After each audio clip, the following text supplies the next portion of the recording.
Naushahro Feroze report bureau chief Faisal Bhatt. Naushahro Feroze बरसां नींगर के अगवा करे तशद्दुद में ज़ख्मी करण खां पोइ खेसि संदसि घर आॾो फिटो कयो वियो।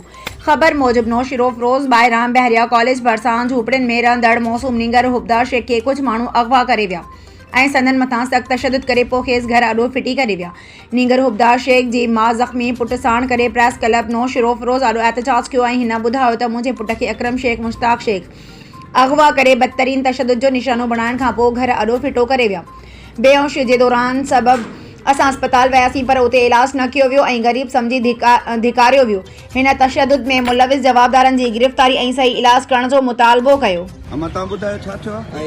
बाबा मुझे पुट खे हिते खितो खयो थाने मुझे पुट खे नाजीजी सां इंजाम ॾेई माई खे पंहिंजी खे पाण गायब कयो थाने मुझे पुट ते इंजाम ॾिनो थाने।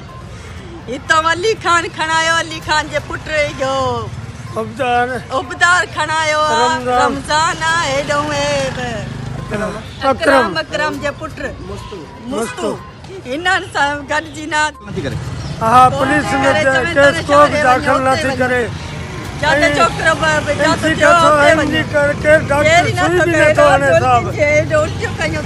डॉक्टर को सुई भी न थो आने इनका नालो हैबत है साहब जी